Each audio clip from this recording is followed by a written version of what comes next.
Finally, some international stories that we're tracking. It's a big week as far as the Ukraine war is concerned. Trump has now set a deadline of Thanksgiving, which is this Thursday, for Ukraine to agree to his 28-point peace plan. The problem is, if they do, then Ukraine will basically have to give up its entire eastern region, which is the Donbass. It will also have to substantially reduce its army.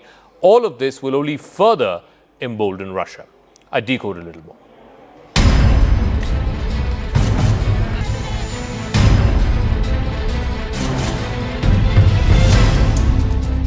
Ukrainian and American officials say that they had made good progress over the weekend in talks about a contentious American plan to end the war between Russia and Ukraine. This even as US President Donald Trump has lashed out at Ukraine and its President Volodymyr Zelensky, saying they were thankless for the support that America has given over the years. Trump has set a deadline of Thursday, which is Thanksgiving Day in America, for Ukraine to agree to his 28-point peace plan. But many Ukrainians, including their president Zelensky, has dismissed the plan as capitulation to Russia because it accedes to long-standing demands made by Moscow, something which Ukraine has been loath to accepting in these last 3 years of the war. The plan would basically need Ukraine to give up substantial amounts of its territory and reduce the size of its standing army, both of which make it vulnerable to more aggression by Moscow.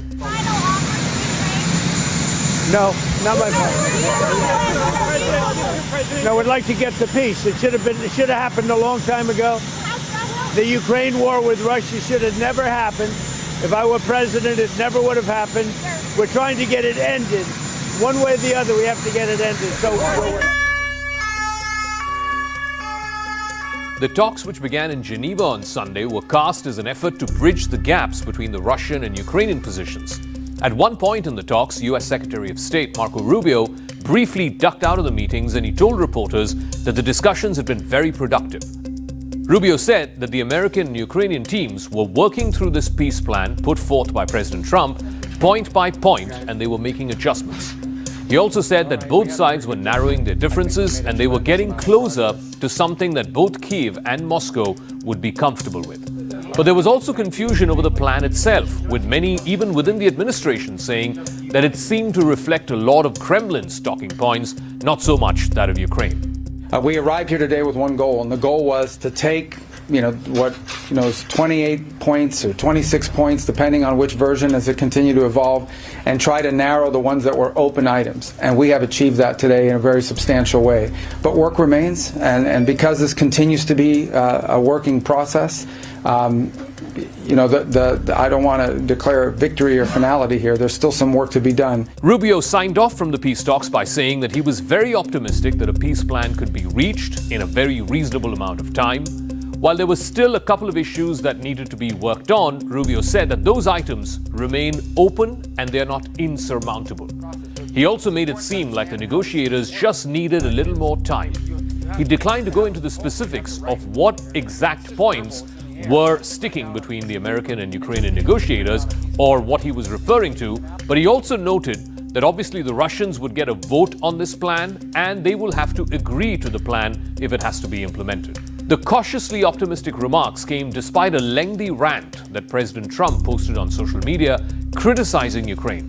Trump lashed out at both Ukraine and its European partners, saying that they were thankless to America.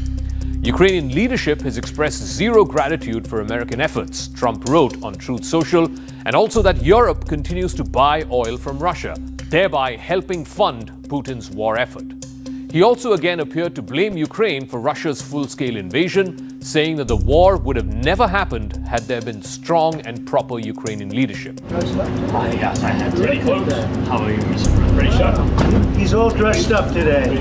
Now, this is not the first time that the American president has accused Ukraine of insufficient gratitude. Don't tell us what we're going to feel. Or of being solely responsible for the war which Russia started. During a disastrous meeting with Zelensky at the White House back in February, Trump told the Ukrainian leader that he was not doing enough to thank America for its support.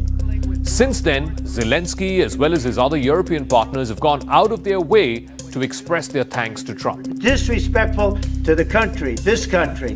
Zelensky did so again this weekend in a series of statements not long after Trump's social media rants. Zelensky welcomed the substantive conversations happening in Geneva, and he appeared to respond to Donald Trump's latest accusations. But whether or not he will be able to seal this deal through, much of which would be outright Ukrainian surrender to Russia, still remains to be seen. Важливо, що розмова з американськими представниками є, і є сигнали, що команда президента Трампа чує нас. Ukraine's European allies, some of whom have sent representatives to Geneva to take part in these discussions, have been racing against time to respond to Trump's plan. They want to demonstrate their continued support for Kyiv, even though they don't fully support the 28-point peace plan.